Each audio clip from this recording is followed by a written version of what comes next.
Hello friends, HP परीक्षा channel में आप सभी का स्वागत है। हम हिंदी साहित्य से संबंधित महत्वपूर्ण प्रश्नोत्तरों की चर्चा कर रहे हैं और ये उसका भाग 3 है। पुरानी हिंदी नामकरण किसने किया? चंद्रधर शर्मा गुलेरी, धीरेन्द्र वर्मा, उदय नारायण तिवारी या फिर बाबूराम सक्सेना? इसका सही उत्तर है ऑप्शन ए, चंद्रधर शर्मा गुलेरी। संदेश रासक किसकी रचना है? चंद बरदाई, अब्दुल रहमान, अमीर खुसरो, नरपति नल? इसका सही उत्तर है ऑप्शन बी, अब्दुल रहमान। संदेश रासक में 223 छंद हैं। ये खंड काव्य है। इसमें विरह का वर्णन किया गया है और इसमें षट ऋतु वर्णन भी है। अपभ्रंश के भाषिक और व्याकरणिक रूप का स्पष्ट और सुव्यवस्थित विवेचन किसने किया? ज्योतिश्वर ठाकुर, भोज, हेमचंद्र या फिर दामोदर? इसका सही उत्तर है ऑप्शन सी, हेमचंद्र। अपभ्रंश में कुल कितने स्वर थे? 8, 10, 12 या फिर 11? इसका सही उत्तर है ऑप्शन बी, 10। भाषाओं के पारिवारिक वर्गीकरण का आधार है रूप रचना, ध्वनि, इतिहास या फिर अर्थ? इसका सही उत्तर है ऑप्शन सी, इतिहास। पुष्पदंत किस शताब्दी के कवि थे? 8वीं, 9वीं, 10वीं या फिर 11वीं? इसका सही उत्तर है ऑप्शन सी, 10वीं। अपभ्रंश का प्रथम महाकाव्य है पौमचरियु, दोहाकोश, शवकाचार या फिर स्वयंभू छंद? इसका सही उत्तर है ऑप्शन ए, पौमचरियु। इसकी रचना स्वयंभू ने 8वीं शती में की थी। इसमें 5 कांड हैं और 83 संधियां हैं। इसमें राम कथा का वर्णन किया गया है और जो ये वर्णन है वो प्रश्न उत्तर शैली में किया गया है। अपभ्रंश का प्रथम प्रबंध काव्य है दोहाकोश, स्वयंभू छंद, पौमचरियु या भविष्यत कहा? इसका सही उत्तर है ऑप्शन डी, भविष्यत कहा। भविष्यत कहा की रचना धनपाल ने 10वीं शती में की थी और इसमें उन्होंने बहुविवाह के दुष्परिणाम के बारे में बताया है। पहाड़ी हिंदी उपभाषा का विकास अपभ्रंश के किस रूप से हुआ है?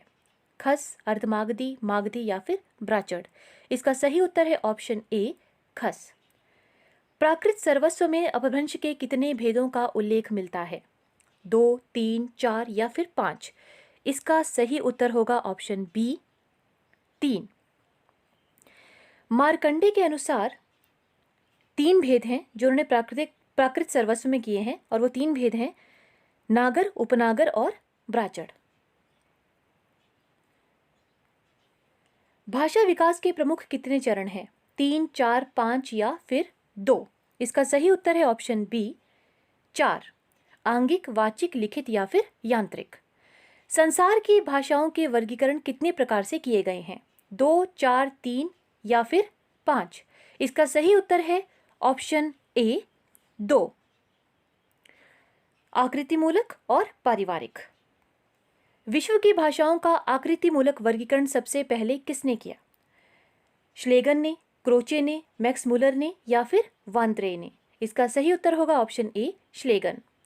पारिवारिक वर्गीकरण के महत्वपूर्ण आधार हैं 4, 6, 5 या फिर 2? इसका सही उत्तर है ऑप्शन बी, 6 और वो है पद रचना, वाक्य रचना, ध्वनि, अर्थ, शब्द या फिर स्थानिक समीपता। आकृतिमूलक वर्गीकरण कितने प्रकार का होता है? 3, 4, 2 या 5? इसका जो सही उत्तर है वो है ऑप्शन सी, 2 और वो है अयोगात्मक और योगात्मक। योगात्मक वर्गीकरण के कितने भेद हैं? 2, 5, 3 या 4? तो इसका जो सही उत्तर है वो है ऑप्शन सी, 3 और वो है अश्लिष्ट, शलिष्ट और प्रशलिष्ट। भाषा विज्ञान की दृष्टि से हिंदी, अंग्रेजी और बांग्ला भाषा की प्रकृति कैसी है? संयोगात्मक, वियोगात्मक, आलोचनात्मक या फिर उपदेशात्मक? इसका सही उत्तर होगा ऑप्शन बी, वियोगात्मक। भारूपी परिवार की 10 शाखाएं हैं। इन्हें ध्वनि के आधार पर कितने भागों में बांटा गया है? 2, 3, 4 या 5? इसका सही उत्तर है ऑप्शन ए, 2 और वो 2 भाग हैं शतम और केतुम। भारत ईरानी भाषा को 3 उपवर्गों ईरानी, दरद और भारतीय आर्य भाषा में वर्गीकृत किया है। मैक्स मुलर, क्रोचे, ग्रियर्सन या फिर गार्डिनर? इसका सही उत्तर है ऑप्शन सी ग्रियसन। दरज शब्द का अर्थ पर्वत होता है, इसका प्राचीन नाम क्या है? पैशाची प्राकृत, अपभ्रंश, शौरसेनी या महाराष्ट्री? इसका सही उत्तर होगा ऑप्शन ए पैशाची प्राकृत। कश्मीरी, शीना, चित्राली, काफिर, कोहिस्तानी किस उपवर्ग की प्रमुख भाषाएं हैं? दरद, पश्तो, ईरानी या फिर अवेस्ता? इसका सही उत्तर है ऑप्शन ए दरद। भारत की प्रथम देश भाषा है अपभ्रंश, प्राकृत, पाली या फिर शौरसेनी? इसका सही उत्तर होगा ऑप्शन सी पाली। प्राचीनतम प्रचलित जनभाषा है पाली, प्राकृत, अपभ्रंश या शौरसेनी? इसका सही उत्तर होगा ऑप्शन बी प्राकृत। षट भाषा चंद्रिका ग्रंथ के लेखक हैं मार्कंडे, भरतमुनि, वररुचि या फिर लक्ष्मीधर? इसका सही उत्तर है ऑप्शन डी लक्ष्मीधर। किस विद्वान ने अपभ्रंश को ण भाषा कहा है? रामचंद्र शुक्ल, किशोरीदास वाजपेयी, आचार्य विश्वनाथ या फिर भरतमुनि? इसका सही उत्तर है ऑप्शन बी किशोरीदास वाजपेयी। पट्टमंजरी किस भाषा को कहा जाता है? पाली, प्राकृत, अपभ्रंश या फिर ब्राह्मण? इसका सही उत्तर है ऑप्शन सी अपभ्रंश।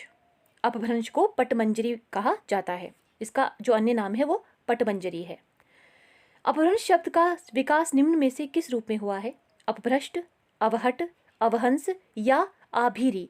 तो इसका सही उत्तर होगा ऑप्शन सी अवहंस, और ये भोलानाथ तिवारी ने कहा है।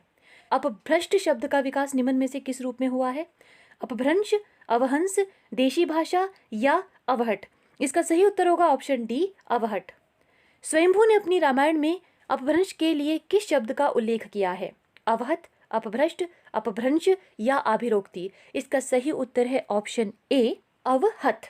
महाकवि कालिदास के किस ग्रंथ में अपभ्रंश के कुछ छंद मिलते हैं? रघुवंशम, विक्रम उर्वशीयम, मेघदूतम या अभिज्ञान शाकुंतलम? इसका सही उत्तर है ऑप्शन बी विक्रम उर्वशीयम। निम्न में से कौन सा कथन सत्य है? करकंड चरियु रईंधु, आदि पुराण पुष्पदंत, जम्बूस्वामी रासा धर्मसुरी, भविष्यत कहा धनपाल? क और ग, ख और ग यह सभी या इनमें से कोई नहीं? तो इसका सही उत्तर होगा ऑप्शन 3 यह सभी कथन जो है वो सत्य है। करकंड चरियु की रचना रईंदु ने की है, आदि पुराण के पुष्पदंत ने, जम्बूस्वामी रासा की धर्मसुरी ने और भविष्यत कहा की धनपाल ने। अपभ्रंश को आभीरों की भाषा किसने कहा? दंडी, भरतमुनि, पतंजलि या पुष्पदंत ने? तो इसका सही उत्तर होगा ऑप्शन ए दंडी। भाषा विशेष के अर्थ में सबसे पहले अपभ्रंश शब्द का प्रयोग किसने किया? हेमचंद्र, चंड, स्वयंभू या सरहपा? तो इसका सही उत्तर है ऑप्शन बी चंड। अपभ्रंश का सबसे बड़ा व्याकरण निम्न में से कौन है? ज्योतिश्वर ठाकुर, दामोदर पंडित, हेमचंद्र या फिर स्वयंभू? इसका सही उत्तर है ऑप्शन सी हेमचंद्र। विष्णु धर्मोत्तर पुराण में अपभ्रंश भाषा के लिए किस शब्द का प्रयोग हुआ है? अवहत, अवहट, अवहंस या अपभ्रष्ट? इसका सही उत्तर है ऑप्शन डी अपभ्रष्ट। किस विद्वान ने अपभ्रंश को देश भाषा माना है? ग्रियसन, कीथ, याकोबी या ज्यूल ब्लॉक? इसका सही उत्तर है ऑप्शन ए ग्रियसन। किस विद्वान ने अपभ्रंश को देश भाषा नहीं माना है? पिशेल, याकोबी, भंडारकर या फिर वुलनर? इसका सही उत्तर है ऑप्शन बी याकोबी। किस विद्वान ने अपभ्रंश का संबंध आभीरों तथा गुज्जरों से माना है? डॉक्टर याकोबी, डॉक्टर पिशेल, डॉक्टर कीथ या डॉक्टर ग्रियसन? इसका सही उत्तर होगा ऑप्शन सी डॉक्टर कीथ। मध्य देशी या शौरसेनी अपभ्रंश को उस समय की निम्न में से कौन सी भाषा माना गया? परिनिष्ठित भाषा, कृत्रिम भाषा, राष्ट्रभाषा या फिर उपभाषा? इसका सही उत्तर होगा ऑप्शन ए परिनिष्ठित भाषा। धनपाल कृत भविष्यत कहा का संपादन किसने किया? पिशेल, ग्रियसन, याकोबी या मैक्समूलर? तो इसका सही उत्तर है ऑप्शन सी याकोबी। अपभ्रंश का प्रथम प्रबंध काव्य है स्वयंभू का परमचर्यु, जिनप्रभ सूरी का अनाथ संधि, अब्दुल मान का संदेश रासक, धनपाल का भविष्यत कहा? इसका सही उत्तर होगा ऑप्शन डी धनपाल का भविष्यत कहा। ये अपभ्रंश का प्रथम प्रबंध काव्य है। सिद्धों की अपभ्रंश रचनाओं का संपादन किसने किया? हरप्रसाद शास्त्री, पांडुरंग गुणे, हीरालाल जैन या राहुल सांकृत्यायन? इसका सही उत्तर है ऑप्शन ए हरप्रसाद शास्त्री। पौराणिक गाथाओं की जानकारी के लिए अपभ्रंश का सबसे बड़ा ग्रंथ कौन है? रट्टी नेमी चरियु, त्रिसठी, महापुरुष गुणालंकार, राय कुमार चरियु, सावे धम दोहा। इसका सही उत्तर होगा ऑप्शन बी, तिसठी महापुरुष गुणालंकार। अपभ्रंश का वाल्मीकि किसे कहा गया है? हेमचंद्र, पुष्पदंत, स्वयंभू या मुनि राम सिंह। इसका सही उत्तर है ऑप्शन सी, स्वयंभू। स्वयंभू को अपभ्रंश का कालिदास और पुष्पदंत को भवभूति किसने कहा? राहुल सांकृत्यायन, हरप्रसाद शास्त्री, डॉक्टर बागची या डॉक्टर भयाणी। तो इसका सही उत्तर होगा ऑप्शन डी, डॉक्टर भयाणी। 7वीं सदी से लेकर 11वीं सदी के अंत तक अपभ्रंश का स्वर्ण युग काल किसने घोषित किया है? नामवर सिंह ने, हरदेव बहारी ने, रामविलास शर्मा ने या कैलाश भाटिया ने। तो इसका सही उत्तर जो है वो होगा हरदेव बाहरी। पवनचरियों के उत्तरार्ध भाग की रचना किसने की? त्रिभुवन, पुष्पदंत, नमी साधु या मार्कंडे। इसका सही उत्तर है ऑप्शन ए, त्रिभुवन।